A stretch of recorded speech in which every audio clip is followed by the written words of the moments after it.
My mother kicked me out and went no contact with me because I talked to my grandparents, whom she had gone no contact with before I was born, and no one will tell me why. Posted by you/FamilyDrama879. Longtime lurker, first time poster, sorry if the formatting is messed up, I'm on a cell phone. I don't know what to do right now. I feel like I really didn't do anything wrong, but I think I might have messed everything up anyway. I'll try to be succinct. I don't know where this starts. I have two younger sisters, 10 and 5. My mom has never really talked about her parents. When I first signed up for Facebook, one of the conditions was that I had to let her block them, and my uncle, and make my profile private, just for real-life friends. I think I remember us changing phone numbers when I was about 7 or 8 because bad people know it. I know they sent letters and cards on Christmas and our birthdays, but she always threw them away immediately. This year was the first year I've been away from home, and out of my mother's control, and I started receiving my letters from Grandma. Mom wasn't there to hide them or throw them away. I opened them, and I don't know what I expected, but they were just gentle well wishes, vague because she doesn't really know me, a little rambling about her garden, and $50. That was it. No fire and brimstone, no insults. It was just Grandma E. The Christmas one was the same, but with $100. I kind of wonder if there was money in all the cards my mother threw away. I don't know. I was expecting Bible quotes and pictures of terminated fetuses or something. Mom said they kicked her out when she got pregnant with me, for being pregnant.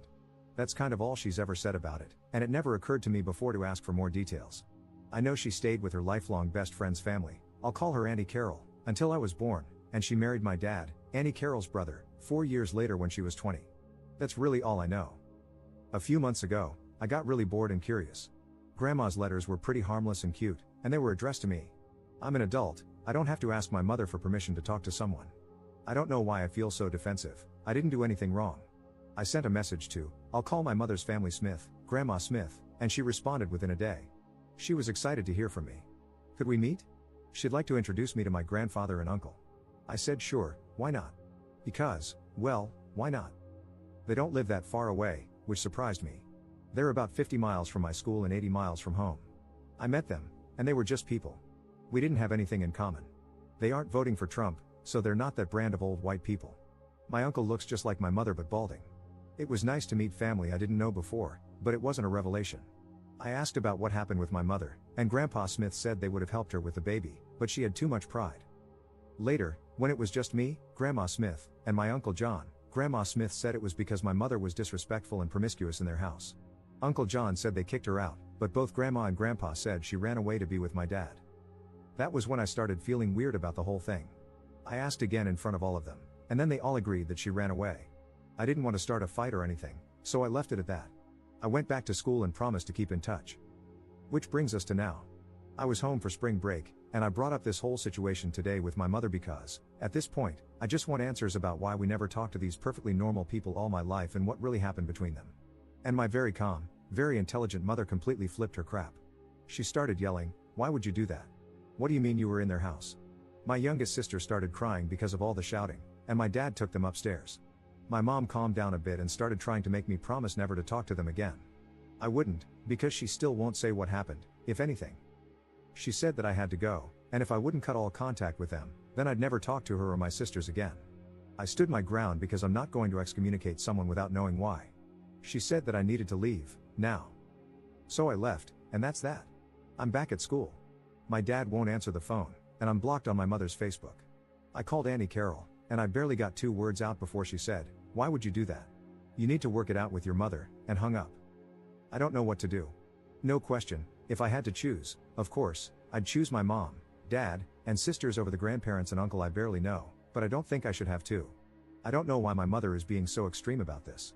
I feel like they must have murdered my mom's puppy in front of her or something, but if she would just tell me that instead of getting so upset over nothing, I wouldn't mind cutting them off as much. How do I talk to my mother logically about this?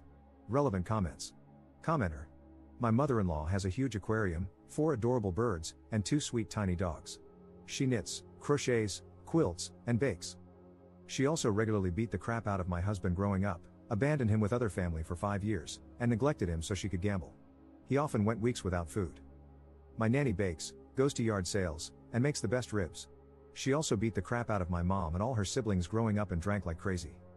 There's a lot you probably don't know. Of course, these people seem normal to you, they barely know you, and they want to, so they're treating you with kid gloves. Abusers are often real charmers. I replied to your post in r/relationships. My mother-in-law was sweet as pie until I had the baby.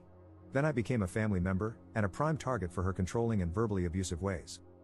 But my mother-in-law would paint me as the abusive and controlling one, controlling for not doing what she wanted me to do with the baby, etc. People can hide their true selves. If your dad and aunt are reacting this way, it sounds big. It sounds like it's really hard for your mom to discuss. Where they're saying she ran away to be with your dad, but everyone else is saying she was kicked out, and them calling her promiscuous, my guess would be that they issued an ultimatum, your dad or them/their support. They may have even wanted her to get a termination. To them, her choosing not to terminate and staying with your dad would be running away with your dad. To her, it would be them kicking her out for being with him. Which side you're on can skew your perspective. That's just one possibility, though. It could be anything. It happens.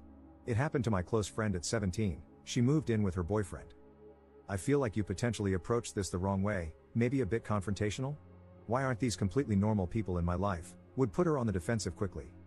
You should have approached her with the letters and explained that you're an adult now and would like to know why you're not permitted to talk to these people. Going there without telling her was, to her, an immense betrayal, and in her mind, if she was abused, incredibly dangerous. Ops response. The way they said it was like she was an uncontrollable wild child, and they would have helped if she had just let them. I just thought she was young. But that's not my mother. That's not my mother at all. There isn't a wild bone in her body. There are charts upon charts and appointments on calendars for everyone, and she knows my schedule better than I do. Sometimes I call her, and she doesn't even bother with hello, she just skips right to the answer to whatever question I have because I swear she's psychic. I love my mother, and I don't want to hurt her. You're right, I did come at it abruptly, like it was a little problem that she was making up. I think I did scare her. I didn't mean to. I'm going to go over there later today and try again, more carefully and maturely. Update 2 days later. I don't really want to talk about this, but sitting here obsessing over it isn't helping anything, and I did promise to update. I don't know if there's a rule about it, but trigger warning for incest and grape. So, my mother came by today. I was going to go home and try to talk to her, but she beat me to it. She wasn't upset anymore. She was just really tired and sad. Before anything else, I know a lot of people guessed yesterday about what happened, but if everyone could just not say I told you so, I'd really appreciate it. I apologized as much as I could. I told her about the letters, how they just seem so normal, and I asked why she always throws them away unopened if there might be money in them. She told me they put money in them so that she'll open them, and she said, I know they look harmless, but they're in a secret code that they know only I'd understand. They're upsetting and tiring and pointless, and that's why I just throw them away. She looked at the Christmas card and told me that it used to be her job to tend to the garden because it was supposed to teach her patience and discipline. She said she had to tend it every day, no matter the weather. That her mother mentions the garden in a letter to me as a dig at her parenting, saying that I'm undisciplined and that it's her fault, and that the fact her mother tends it now means she shouldn't have had to and that my mom is a bad daughter for not doing it for her. She says all the letters are like that. She said that when she was a kid, they told her she was worthless and a burden and had to earn her keep. She said that both her father and brother used to do whatever they wanted to her, and I didn't ask for more details, but she said that when she got pregnant, her mother said they weren't going to pay for a baby. She had ignored it for too long to get an inexpensive termination, and her mother called her a WHRE and the baby an abomination, then kicked her out with $10 for the bus and an extra pair of shoes. She went to my dad and Auntie Carol's house and told them what happened, and my dad asked to be on the birth certificate right away. He said she was his best friend and that he'd be honored to be my father. She said she couldn't believe my grandparents would just take her in like that, with no questions asked, with a baby on the way, and not ask for anything in return. She said she'd planned to off herself but couldn't do it anymore because it might have made my dad's family sad. She said her family always told her she was worthless and stupid, and she decided to devote her life to proving them wrong. She says that good people do exist in the world, but if you want there to be more of them, then you have to be one too. She says she's always loved me, but she never knew what to say. So, that's what happened with my mom and her family. I wanted to know. I promised her that I'd never talk to her family ever again, and it was easy to promise because I can't think of anything I want to do less than talk to those people again. It makes me sick to think I ever thought they were nice people. She said she was sorry about the other day, but she panicked and overcorrected. Apparently, they never tried to contact her until my sister was born, and then my mother's mother got really excited about having a granddaughter and wanted shared custody or something. She said that everything they do to try to get to her is really just a way to get to my sisters. She says she doesn't really know why they are the way they are, but everything's a game to them, and the only way to win is not to play. I don't really know what to say about this either. I don't know what to do with it. I feel like everything's different now, and nothing is, too. I don't think I'm as strong as my mother is. I don't think I can make everything be normal through sheer force of will. I want everything to go back to the way it was. I don't really know what to do now. I do want to thank everyone who took the time to talk to me yesterday. Thank you for being so patient with someone who was so blind. I think this would have been so much messier without your help. I'm so sorry for what you've been through that let you know my mother better than I did, just by looking at what I said. Op commenting on a different post about his mom's family 4 months later. Dug up my throwaway for this. So, last Christmas and earlier this year on my birthday, I got a letter from my mother's biological family. All my life, my mom refused to talk about them, but she did it in such a way that I didn't really notice. It was just always that way. I knew they sent letters sometimes, and I watched her throw them away. That was normal, and I thought nothing of it. This is really hard to write, and I still feel guilty about it, but I have to help you now, just like these people helped me. I moved away from home to go to college last year. My mother's relatives, who I call the Smiths because they don't deserve to be called her family, quietly sent me a Christmas card and then a birthday card. Each had a bit of money and vague but cheery holiday/birthday greetings.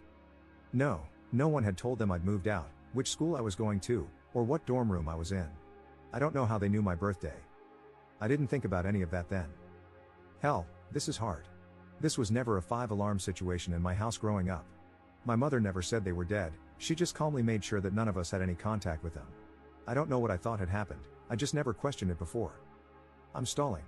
Long story short, I got curious and contacted the Smiths, my mother's father, mother, and brother. I went to their house, the same house my mother grew up in. In my memory now, they are ominous and shadowed, with long clawed fingers and creepy glowing eyes, but I know that, really, when I went there, I thought they were so normal. And, this is funny, I got this sense of righteous superiority over my mother because I could just tell that they were ordinary people she had condemned for some petty reason. They were into sci-fi books, gardening, and telling mildly confusing stories about my mother. Oh, doesn't that just crack me up now? I visited their place and then went back to school like I hadn't cheerily walked out of the monster's den. I didn't know then that they had let me go. I didn't know then that they were using me as bait. I didn't know then that they were playing a game, and it wasn't me they were after. So I went home for spring break a couple of weeks later and, just like they'd planned, dropped a bomb on my poor mother. I did it in the middle of dinner because I am tactful and thoughtful like that.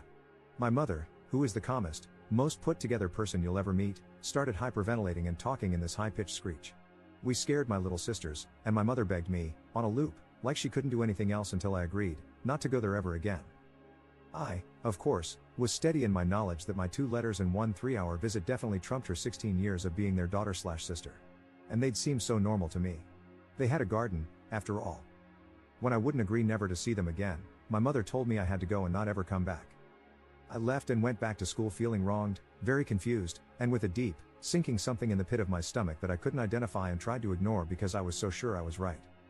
I made a post here a few hours later, mostly because I wanted anonymous, impartial people on the internet to agree with me that my mother had gone way the hell overboard. Some people did think she had, but wiser folks started picking holes in everyone's stories. They started asking me why I thought I knew better than my mother, what on earth could make such a calm and rational person so afraid. They asked me, was I sure I wanted to kick this hornet's nest? The answer to that, incidentally, if I could go back in time, is hell no. Sometimes, buried family secrets are buried for a reason.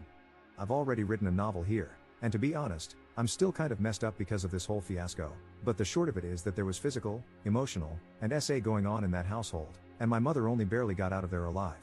The reason the Smiths contact us is that they are creepy creeps who play creepy games, and they want contact with my younger sisters for God knows what creepy reason.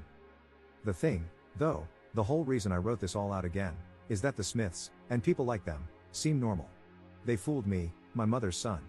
They fooled their neighbors, child services, my mother's childhood friends and their parents, her teachers, and school administrators. My mother's family can put on human faces that are frighteningly believable, that is their true horror. They have a secret code and double meanings and tone of voice that I have to trust my mother on.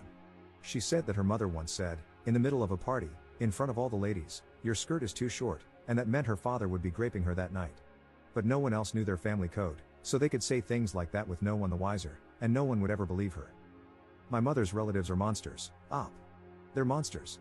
They only wear human faces. Whatever reason your mother has for cutting off her monsters, take it from someone who's been there. Are you sure you want to kick this hornet's nest?